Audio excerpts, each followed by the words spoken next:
Hi అండి, నమస్తే. Welcome to Shashi home talks.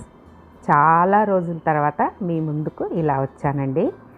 ఒక సబ్స్క్రైబర్ కూడా అడిగారు, మీరు చాలా రోజులైంది వీడియో ముందుకు రాక అనేసి. తప్పకుండా వచ్చేస్తానని చెప్పాను. కాస్త పనుల ఒత్తిడి వల్ల, పర్సనల్ పనుల వల్ల కాస్త వీడియోలు చేయటం కూడా కొంచెం తగ్గిందండి. సారీ, ఏమనుకోవద్దు. ఇంకా పూజా పాత్రలన్నీ క్లీన్ చేసేసాను. ఇవన్నీ ఎలా చేస్తారు, ఎలా ఫాస్ట్గా చేసుకోవచ్చు 5-10 నిమిషాల్లో అనేసి చాలా వీడియోలు చేశాను.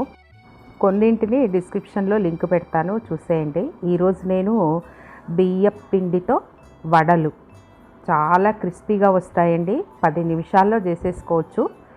దానికోసం ముందుగా ప్రిపరేషన్ ఏంటి అంటే, నేను పల్లి నూనె వాడుతున్నాను, వేరుశనక్కాయ నూనె. దాన్ని వేడి చేసేస్తున్నాను. సిమ్లో పెట్టేస్తే మన ప్రిపరేషన్ అయ్యేదాకా ఇది వేడైపోతుంది, వెంటనే చేసేసుకోవచ్చు అనమాట, టైం వేస్ట్ కాకుండా. ఇలా వచ్చేస్తాయండి, చాలా క్రిస్పీగా ఉంటాయి. అప్పటికప్పుడు మనము వడలు తినాలి, ఒక డిఫరెంట్ స్నాక్ తినాలి అనుకుంటే మనం ఇలా చేసేసుకోవచ్చు. దానికోసము ఒక గిన్నె కానీ కప్పు కానీ తీసుకొని కొలుచుకోవాలి. నేను చిన్న కప్పు టైపు ఒక గిన్నె తీసుకున్నాను. దానికి 3/4 భాగము గట్టి పెరుగు వేశాను. కాస్త లూజ్ పెరుగైనా పర్వాలేదండి, కొంచెం పుల్లగా ఉండేట్టుగా చూసుకోండి. కాస్త మనము చిలికినట్టుగా చేయాలి. చిక్కటి పెరుగు అయితే రావాలి, అంటే ఇలా ఉండలు లేకుండా, అంటే గడ్డలు లేకుండా పెరుగుని బీట్ చేసుకోండి, లేకపోతే చిలుక్కోండి, లేకపోతే గరిటెతో ఇలా నేను చూపించినట్టుగా కలుపుకోండి, పర్వాలేదు.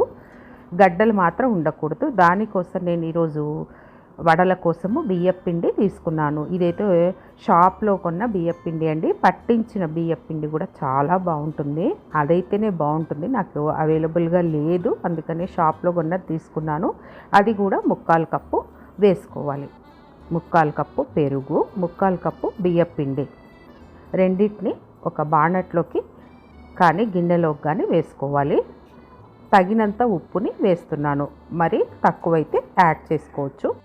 అదే కప్పుతో 3/4 కప్పు నీళ్లు కూడా కొలుచుకోవాలి. అన్నీ 1:1 రేషియో అండి. ఇలా యాడ్ చేసుకోవాలి. గరిటెతో కలిపేట్టుగా ఉంటే పర్వాలేదండి, లేకపోతే అన్నిటికంటే చేతితో కలిపితే బెస్ట్ అనమాట. మనకి ఎక్కడెక్కడ గడ్డగట్టకుండా, ఉండలు లేకుండా నీట్గా కలుపుకోవచ్చు. ఎక్కువసేపు పట్టదని చెప్పాను కదా. మనం ఎన్నో రకాలుగా ఈజీ స్నాక్స్ చేస్తూ ఉంటాము, బ్రేక్ఫాస్ట్ రెసిపీస్ చేస్తుంటాము. ఇది కూడా చాలా ఈజీగా చేసుకోవచ్చు. స్కూళ్ళు కూడా తెరిచారు కదా, ఈవినింగ్ స్నాక్గా కూడా చేసుకోవచ్చు, బ్రేక్ఫాస్ట్గా కూడా బాగుంటుందండి. మిశ్రమాన్ని కలిపి పక్కన ఉంచుకోవాలి. ఇప్పుడు తగినన్ని పచ్చిమిరపకాయలు, చిన్న అల్లం ముక్క సన్నగా కట్ చేసుకోవాలి. వీలైనంత సన్నగా కట్ చేసుకోండి. నేను మెజలూనా నైఫ్తో కట్ చేస్తున్నాను. చాలా సన్నగా వస్తుందండి, చిన్న చిన్న ముక్కలుగా కట్ అయిపోతాయి. కొన్నిటికి భలే వర్క్ అవుతుందన్నమాట ఈ నైఫ్. ఆన్లైన్లో తెప్పించుకున్నాను. వీటిని ఆ మిశ్రమంలో వేసి మళ్ళీ కలుపుకోవాలి. ఇందులోకి కొత్తిమీర ఫ్రెష్గా ఉంటే వేసుకోండి. కరివేపాకు కూడా చాలా బాగుంటుంది. నేను కరివేపాకు ఫ్రెష్గా ఉందని కరివేపాకు వేస్తున్నాను. తుంచి వేసుకోండి, మంచి ఫ్లేవర్ వస్తుంది. ఇప్పుడు అందులోకి ఇంగువ లేకపోతే ఎలా అండి, ఇలాంటి రెసిపీస్కి ఇంగువ చాలా బాగుంటుంది. ఇందులోకి ఉల్లిపాయలు కూడా అవసరం లేదండి. కాస్త 1/2 స్పూను జీలకర్ర వేశాను. చాలా చాలా బాగుంటుందండి. ఉల్లిపాయలు వేసి కూడా ట్రై చేసుకోండి. కాకపోతే మనకు బియ్యపిండితో చేసే వడలు కదా, కాస్త లేట్గా కాలుతాయి, ఉల్లిపాయలు త్వరగా కాలుతాయి, రేషియో కుదరదన్నమాట. అదే మనకు మెదు వడ అయితే ఉల్లిపాయలు వేసిన రెండు ఒకే టైంలో మనకు బాగా ఫ్రై అవుతాయి. ఇప్పుడు స్టవ్ వెలిగించేసి ఈ కలిపిన మిశ్రమాన్ని, ఆ బాణలనంతా మనము స్టవ్ మీద పెట్టేసి బాగా కలపండి. ఒక 5 నిమిషాలు కలిపేసరికి గడ్డ కడుతుంది. స్టవ్ మీద అలాగే ఉంచండి. బాగా గట్టిగా అయ్యేదాకా లో టు మీడియం ఫ్లేమ్లో కలుపుతూ ఉండాలి. 5 మినిట్స్ సరిపోతుంది, ఎక్కువసేపు పట్టదు.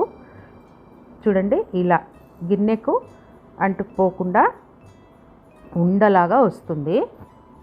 ఎవరైనా ఈజీగా చేయొచ్చండి. ఫస్ట్ టైం చేసే వాళ్ళు కూడా చాలా ఈజీగా చేసుకోవచ్చు. ఇప్పుడు ఈ మిశ్రమాన్ని మనము ప్లేట్లోకి ట్రాన్స్ఫర్ చేసుకోవాలి. స్టవ్ ఆఫ్ చేసేసేయాలి. ఆఫ్ చేశాకనే ప్లేట్లోకి ట్రాన్స్ఫర్ చేయండి. ప్లేట్లోకి ఎందుకు అంటే మనకు త్వరగా ఆరాలన్నమాట. ఫ్యాన్ కింద పెట్టేస్తే 5 మినిట్స్లో ఈ మిశ్రమం మొత్తము బాగా చల్లగా ఆరిపోతుంది. ఇప్పుడు వడలు చేసుకోవడానికి ఒక మిశ్రమం అయితే రెడీ అయిపోయింది. ఇప్పుడు సింపుల్ చట్నీ, ఇందులోకి ఏమీ లేదండి, పుట్నాలు, కాస్త పచ్చిమిరపకాయలు, కొబ్బెర అందరూ చేసే విధంగానే చేస్తున్నాను. కొంచెం చిన్న ఉల్లిపాయ ముక్క, ఒక 2-3 ముక్కలు అందులో వేసేయండి, చాలా టేస్ట్ వస్తుంది. ఏ చట్నీకైనా కూడా కాస్త వేస్తే అద్భుతంగా ఉంటుంది. అప్పటికప్పుడు చట్నీ భలే గుమగుమలాడుతూ భలే టేస్టీగా ఉంటుందండి. కొంచెం ఉప్పు వేసేసి చిన్న అల్లం ముక్క వేశాను. నేను రెగ్యులర్గా అయితే పోపు కూడా పెట్టనండి, అలాగే వాడుతూ ఉంటాను. ఈరోజు కూడా నేను తిరగవాత లాంటివి ఏవీ పెట్టలేదు చట్నీలో. చాలా టేస్టీగా ఉంటుంది. ఆల్రెడీ మనము డీప్ ఫ్రై చేసిన ఐటమ్ కదా, వడలు కదా, కాబట్టి ఇందులోకి మరి ఎక్స్ట్రా ఆయిల్ అయితే వేయలేదు. అవి కూడా ఆయిల్ అయితే లాగవండి, మామూలుగానే ఉంటాయి. ఇప్పుడు ఆరబెట్టిన ఈ పిండి మిశ్రమంలోకి కొంచెం నూనె వేసేసేయండి.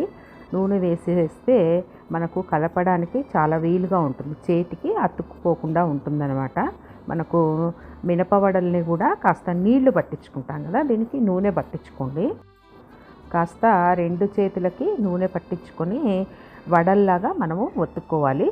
చేతుల మీద ఎలాగో చూపిస్తాను చూడండి. చిన్న ఉండ చేసేసి అరచేత్తో అలా నొక్కినట్టు చేస్తే చాలా నీట్గా రౌండ్గా వస్తుంది. ఎక్కువ నొక్కితే పలుచగా అయిపోతాయి. ఇలా వడ షేప్ రావాలి అండి. గారెలను కూడా అంటారు కదా, మేమైతే వడలనే పిలుస్తాము. చాలా ఈజీగా చేసుకోవచ్చు. మామూలుగా అయితే మెదువు వడ మంచి షేప్లో వేయాలి అంటే కాస్త కష్టపడుతూ ఉంటారు. ఇవైతే ఈజీగా వేసేసుకోవచ్చు. ప్లేట్కి కొంచెం నూనె పట్టించేసి వాటిని అన్నిటినీ ఒత్తేసి ప్లేట్లో పెట్టేసుకొని నెక్స్ట్ కాల్చుకోవచ్చు అన్నమాట. మ్యాజిక్ లాగా అయిపోతాయండి. 10 నిమిషాల్లో చేసేసుకోవచ్చు. Easy process. కొంచెం ట్రై చేసి చూడండి. ఒక చిన్న గ్లాస్తో మనము ఎప్పుడైనా మొదటిసారి చేసినప్పుడు ట్రై చేస్తే మనకు చెడిపోయినా పర్వాలేదు. ఇందులో చెడిపోయే ప్రసక్తే లేదండి. చాలా మంచిగా చేసేసుకోవచ్చు. ఇలా ఈజీగా ఒత్తేసుకోవాలి. ఇప్పుడు అన్నీ రెడీ అయిపోయాయి. వీటిని కాలుస్తున్నాను చూడండి. ఇంత గోలుగా సూపర్గా కనిపిస్తున్నాయి కదా. ఆల్రెడీ బాగా వేడయింది. సిమ్ములో 10 నిమిషాలు బాగా కాగింది. నేను అందుకనే సిమ్ములో కాలుస్తున్నాను. అందులోని ఇవి హైలో కాల్చకుండా లో టు మీడియం ఫ్లేమ్లో నిదానంగా కాల్చాలి.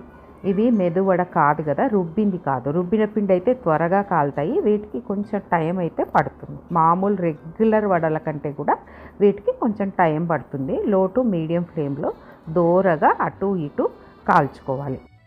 ఇది మెదువడలాగా టేస్ట్ ఉండదు. ఇది ఒక డిఫరెంట్ టేస్ట్ అన్నమాట. ఇందులో పెరుగు కలిసి ఉంటుంది కదా, బాగా చిక్కటి పెరుగు వేస్తే టేస్ట్ మరింత ఎక్కువగా ఉంటుంది. నేను అదే పనిగా గేదె పాలతో చేసిన పెరుగు బయట నుంచి తెప్పించాను. ఇంట్లో పెరుగు అయితే ఇంకా తోడుకోలేదు, అందుకనే కాస్త పుల్లగా ఉంటుంది బయట పెరుగు అనేసి తెప్పించానమాట. చూడండి, అటు ఇటు కాల్చిన తర్వాత కాస్త ఎర్రగా అయ్యాయి చూడండి. మరి కాస్త ఎర్రగా అవ్వాలి. మనకు మెదువడ ఎలా కలర్ వస్తుందో ఇవి కూడా ఎగ్జాక్ట్లీ కలర్ వస్తాయండి. మధ్య మధ్యలో మనకు కరివేపాకు కనిపిస్తోంది, బాగా అల్లము, పచ్చిమిర్చి ఇవన్నీ కూడా తగులుతూ ఫ్రెష్గా వేడిగా తింటే సూపర్ టేస్ట్ ఉంటాయండి.